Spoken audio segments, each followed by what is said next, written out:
Bonjour et bienvenue dans Prière Inspirée. Nous sommes dans cette semaine de prière pour vivre dans l'amour. On a vu avant-hier l'importance de se laisser aimer par Dieu.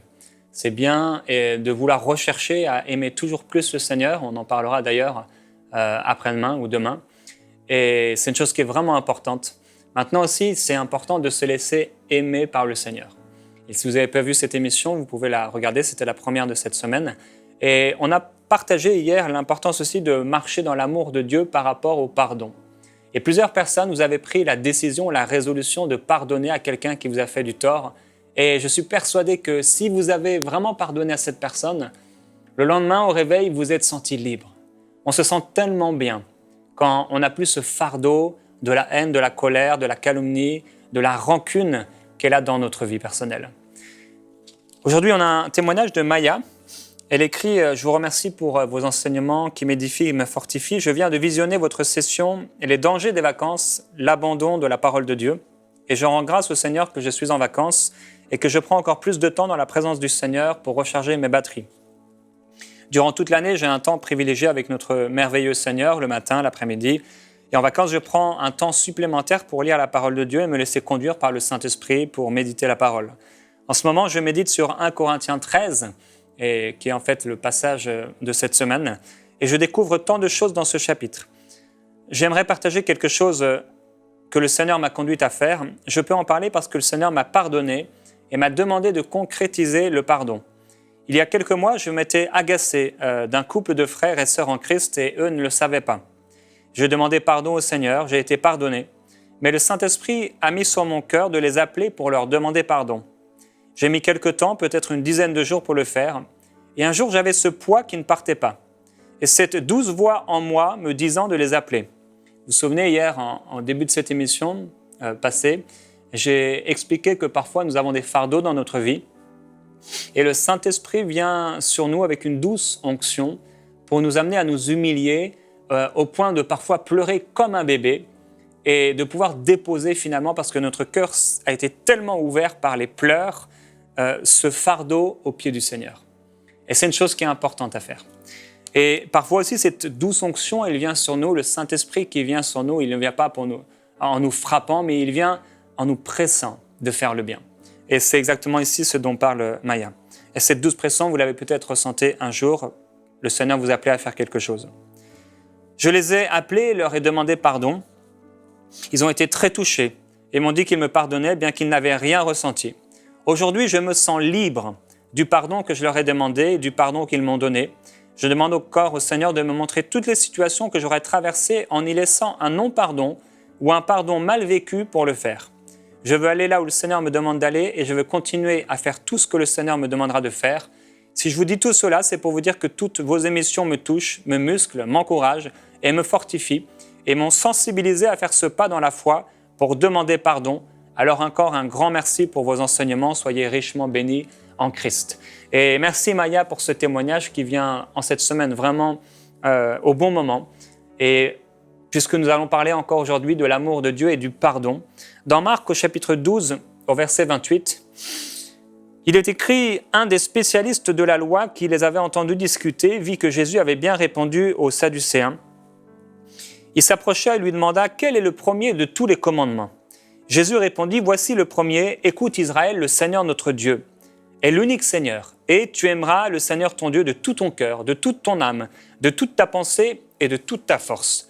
Voici le deuxième, tu aimeras ton prochain comme toi-même, il n'y a pas d'autre commandement plus grand que cela. » Le spécialiste de la loi lui dit « Bien maître, tu as dit avec vérité que Dieu est unique, qu'il n'y en a pas d'autre que lui, et que de l'aimer de tout son cœur, de toute son intelligence, de toute son âme et de toute sa force, et aimer son prochain comme soi-même, c'est plus que tous les holocaustes et tous les sacrifices. » Voyant qu'il avait répondu avec intelligence, Jésus lui dit « Tu n'es pas loin du royaume de Dieu. » Voilà donc une discussion intéressante entre Jésus et un homme de loi.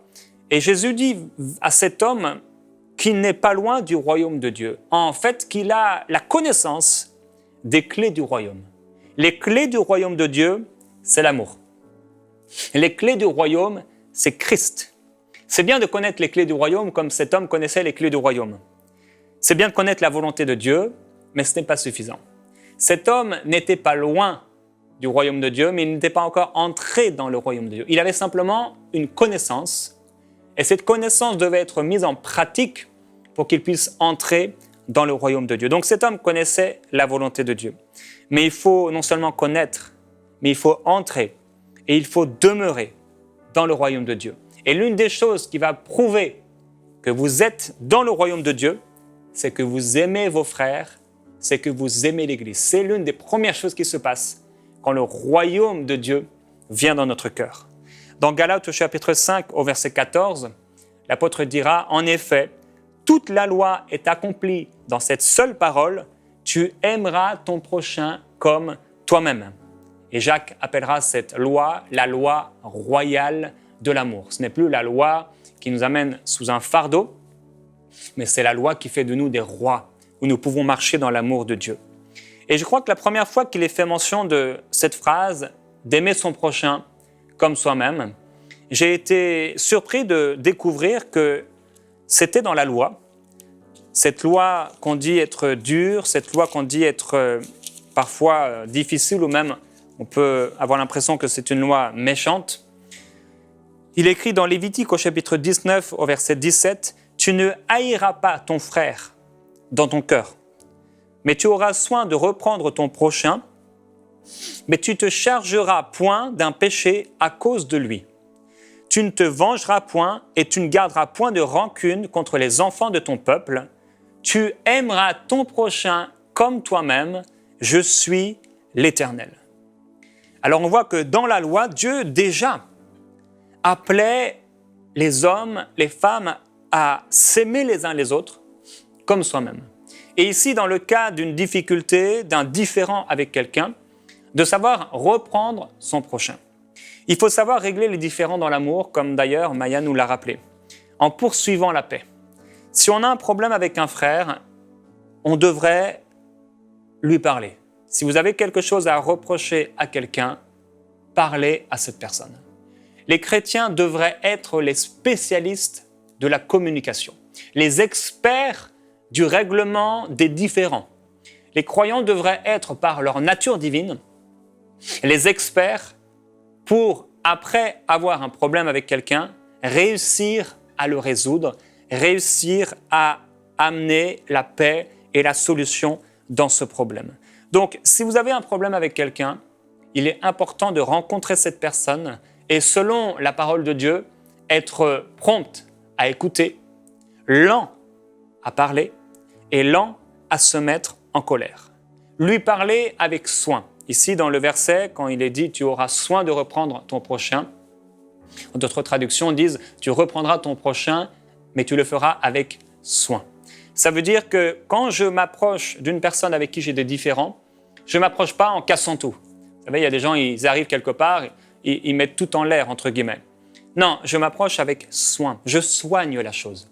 Je soigne la relation. Je soigne l'événement. Je soigne la rencontre afin que tout se passe pour le mieux. Donc, qu'est-ce que Dieu nous dit quand on a un problème avec quelqu'un? On veut marcher dans l'amour. Dieu dit premièrement de reprendre notre prochain. Mais on doit comprendre qu'est-ce que c'est reprendre son prochain.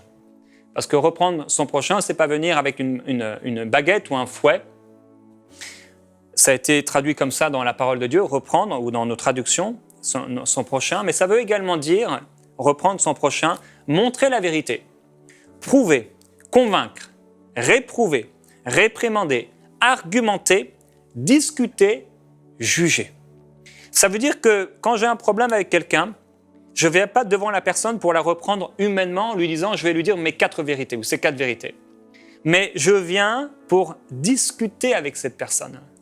Je vais montrer à cette personne ce en quoi elle s'est trompée peut-être, ce en quoi elle m'a fait du mal, j'apporte des preuves, je peux la réprimander, je peux discuter avec elle pour finalement arriver à un jugement. Ça veut dire, voici, nous nous mettons d'accord, la chose s'est passée telle que ça, et comment on peut trouver une solution. Dans Matthieu au chapitre 5, Jésus en parlera de comment régler un conflit avec une personne. Et bien sûr, c'est le meilleur. Le meilleur pour cela, le meilleur pour nous montrer de quelle façon on devrait agir en toute sagesse. Dans Matthieu 5, 22, il dit « Mais moi, je vous dis que quiconque se met en colère contre son frère mérite d'être puni par les juges. Que celui qui dira à son frère « Raka » mérite d'être puni par le Sanhédrin, que celui qui dira « Insensé » mérite d'être puni par le feu de la géhenne. C'est donc tu présentes ton offrande à l'autel, mais que là tu te souviennes que ton frère a quelque chose contre toi, laisse là ton offrande à l'autel et va d'abord te réconcilier avec ton frère, puis ensuite, viens présenter ton offrande. Si vous avez un problème avec quelqu'un, mais que vous vous approchez de Dieu dans la prière, dans l'église locale, dans l'adoration, par une offrande, Dieu vous dit, c'est sa façon de penser. Règle d'abord ton problème avant de prier. Règle d'abord ton problème avant de faire une offrande. Règle d'abord ton problème avant finalement de me montrer que tu m'aimes, parce que m'aimer, c'est aimer ton frère. C'est aimer celui qui est dans ta famille. Et je voudrais aujourd'hui encourager tous ceux qui ont un problème avec un frère ou une sœur à aller le voir, à aller la voir et à se revêtir d'humilité et de beaucoup de douceur. À lui parler, lui exprimer clairement qu'est-ce qui vous a blessé. Et parfois, cela demande de l'humilité. De pouvoir dire, j'ai été blessé quand tu as dit ça, ça m'a fait du mal, ça a fait du mal à mon cœur. Parce qu'en fait, en réalité, beaucoup de problèmes, beaucoup de gens qui ne se parlent plus, c'est parce que quelqu'un a été blessé. C'est pas parce que seulement il est en colère, parce qu'il a de la haine, ou parce qu'on lui a volé ou retiré quelque chose, c'est parce qu'au fond, il a eu mal. Et si vous avez eu mal dans votre cœur, il faut savoir l'exprimer. Souvent, quand on veut régler un différend, on va juste apporter des actions, apporter des événements qui ont eu lieu, mais on y va d'une façon intellectuelle.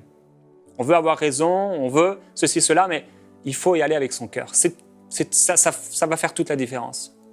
Si vous pouvez montrer à cette personne qu'en réalité, ça vous a fait mal, ça vous a blessé, et par amour pour cette personne, par amour pour Dieu, vous ne voulez qu'il n'y ait aucun problème avec quiconque, aucun problème avec Dieu, mais vous recherchez l'amour. Poursuivez l'amour quand vous allez rencontrer cette personne. Cherchez l'amour. Revêtez-vous d'humilité, de douceur, de patience, de compréhension aussi par rapport à cette personne qui elle-même a peut-être déjà été blessée et qui a reproduit simplement ce qu'on lui a fait. Alors, vous ne pouvez pas rester avec ce problème sans y remédier. Vous ne pouvez pas rester avec ce problème de relation, ces choses qui reviennent dans vos cœurs et dans vos pensées, alors qu'elles ne sont pas réglées. Vous devez régler ce problème. Tu dois régler ce problème, mon frère. Tu dois régler ce problème, ma sœur. Parce que ça va te faire du bien. Parce que c'est important. Parce que tu ne peux pas rester avec quelque chose en toi-même qui va devenir une racine et qui est en fait déjà certainement une racine d'amertume, parce qu'au bout d'un moment, ça va pousser et ça va tellement pousser que ça va créer en toi une atmosphère de ronces et d'épines et ça va te faire du mal. Donc, une saine communication devrait être la parure des chrétiens. Les chrétiens devraient être connus pour être les rois de la paix, les spécialistes de l'entente, les gens qui réussissent à trouver une entente qui marche dans la paix et dans l'amour. C'est à notre douceur que nous sommes censés être reconnus et à l'amour que nous avons les uns pour les autres. C'est important. Et Dieu veut nous faire croître et grandir. Et on a vu hier, avant-hier, que c'est vrai, Dieu nous appelle à croître en connaissance. Dieu nous appelle à croître dans notre identité, même dans notre connaissance de lui. Mais il est amour. Dieu est amour. Il n'a pas l'amour, il est amour. Alors il faut croître aussi dans la révélation de son amour et croître aussi avec cette révélation dans l'amour que nous portons pour les gens qui sont autour de nous. Donc, pour être à nouveau en paix avec cette personne, déjà prenez, premièrement, on en a parlé hier, la décision de pardonner. Priez pour cette personne avec amour, sans critique ni jugement. Aussi, comme je l'ai dit, revêtez-vous d'humilité, d'un cœur paisible et contactez-la pour convenir d'un rendez-vous. Ou allez directement la voir si vous le souhaitez. La Bible déclare encore dans le même passage de Lévitique, « Si un étranger vient s'installer dans votre pays, ne l'exploitez pas, traitez-le comme s'il était l'un des vôtres. Tu l'aimeras comme toi-même, car vous avez été vous-même étranger en Égypte. Je suis l'Éternel, votre Dieu. » En réalité, si nous devons aimer les gens comme nous-mêmes, c'est parce que nous-mêmes, nous avons fait des fautes. Nous-mêmes, nous avons été sujets à des faiblesses. Nous-mêmes, nous avons péché. Nous-mêmes, nous étions privés du droit de cité dans l'Israël céleste. Nous étions, à cause de nos péchés, privés du droit de cité de la présence de Jésus-Christ. Mais par sa grâce, par son pardon, il n'a pas regardé à nos fautes, il n'a pas regardé à nos péchés, mais il a regardé au sang de Jésus-Christ. Le Père a regardé au sang de Jésus et il nous a parfaitement pardonnés. Il nous a justifiés. Il n'a pas regardé à nos fautes, mais il nous a pardonnés. Et de la même façon, ne regardez pas aux fautes de votre prochain, mais pardonnez. Et la Bible dit dans 2 Thessaloniciens au chapitre 2 et au verset 16, une parole qui vient nous encourager, une parole qui vient nous fortifier.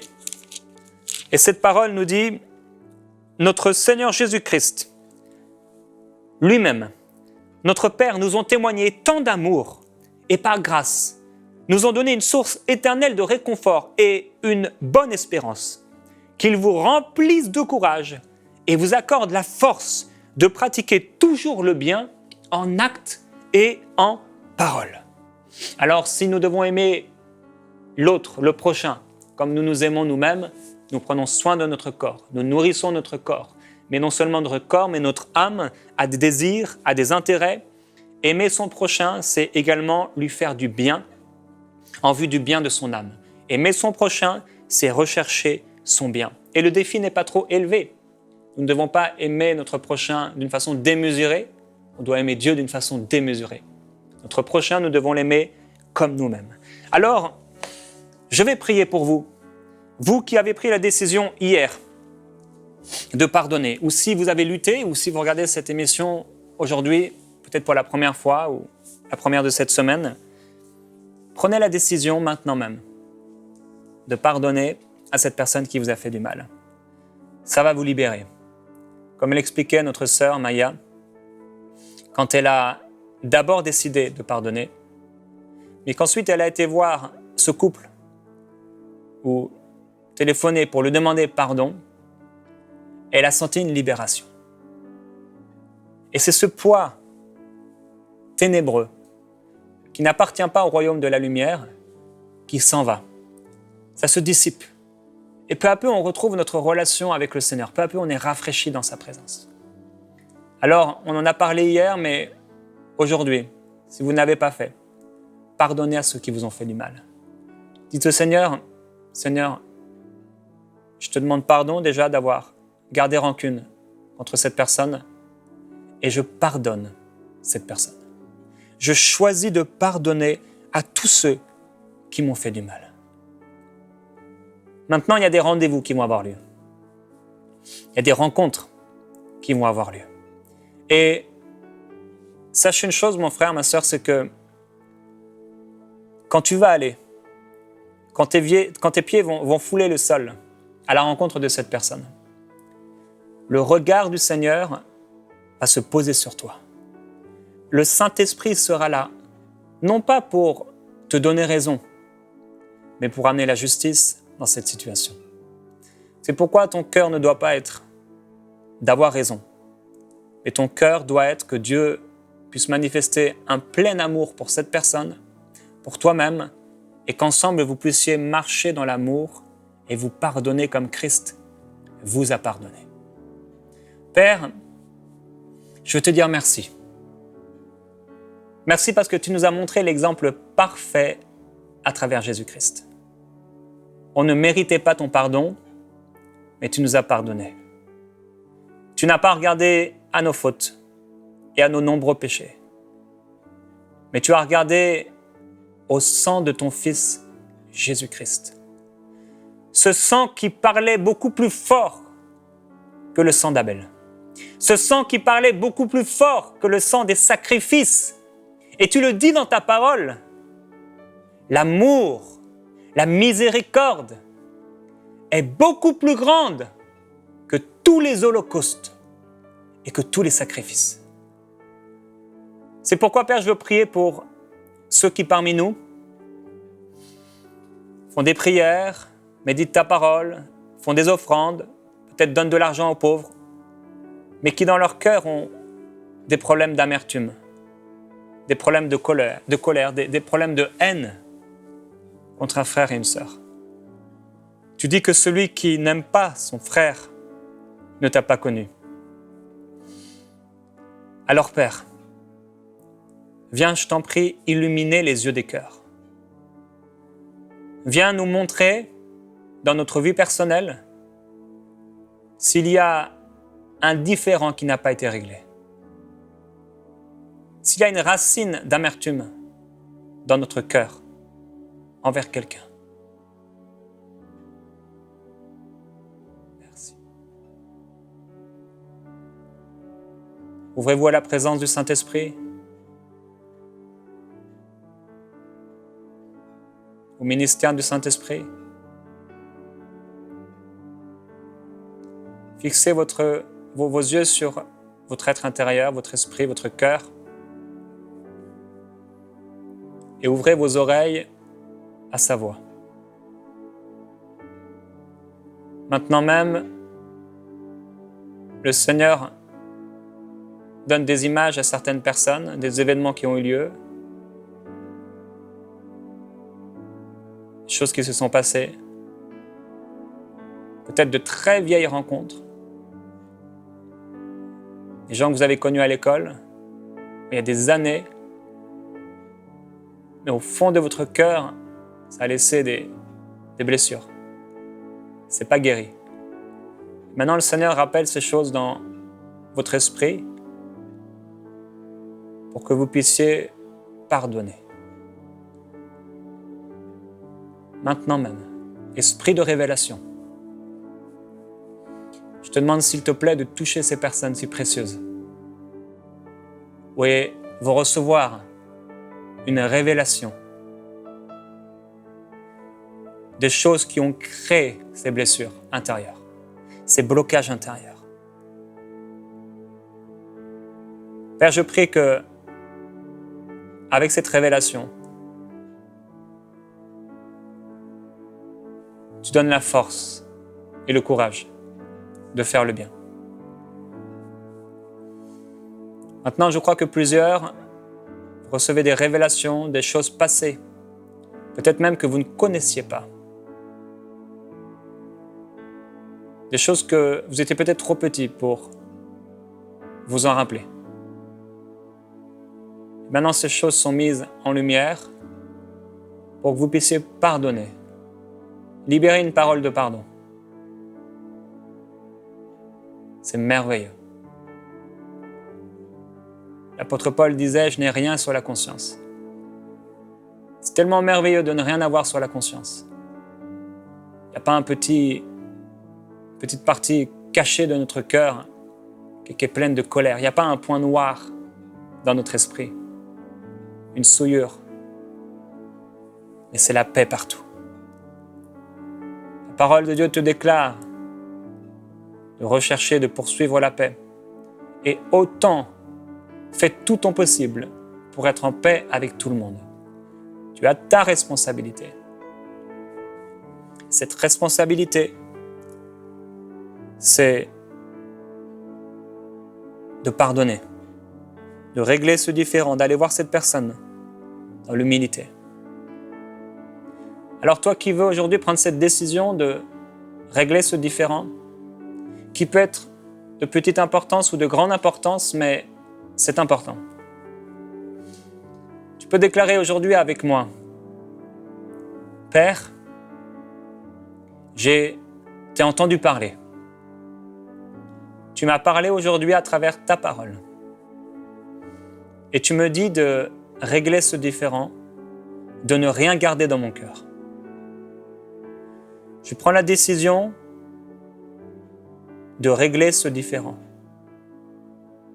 Et je te demande, s'il te plaît, ta sagesse. Remplis-moi d'humilité, remplis-moi de douceur.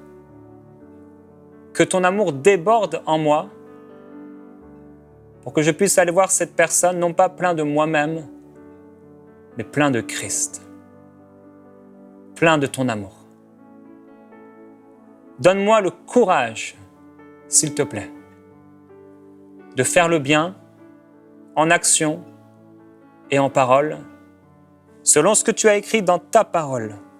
Remplis-moi de courage et accorde-moi la force de pratiquer toujours le bien. Et dans cette situation, je choisis l'amour aujourd'hui. Je choisis le pardon aujourd'hui. Je choisis la paix aujourd'hui. Je choisis ta gloire. Amen. Je crois que le Saint-Esprit vous remplit de courage, de paix, de vitalité pour vous rendre toujours plus libre. Oui, prenez un rendez-vous. Faites ce que le Saint-Esprit vous inspire de faire. Peut-être cette personne est morte. Peut-être cette personne est tellement loin de vous. Vous n'avez plus aucun contact. Dans ce cas-là, pardonnez simplement de tout votre cœur. Et peut-être cette personne est dans votre entourage, dans votre église locale. Peut-être c'est votre père. Peut-être c'est votre oncle. Peut-être c'est une personne de votre entourage, un collègue de travail. Et alors, allez voir cette personne. Écrivez à cette personne. Téléphonez à cette personne. Contactez cette personne. Et revêtez-vous d'humilité. Le but n'est pas d'avoir raison. Le but est de bien faire les choses. Le but est de pardonner et d'accorder le pardon.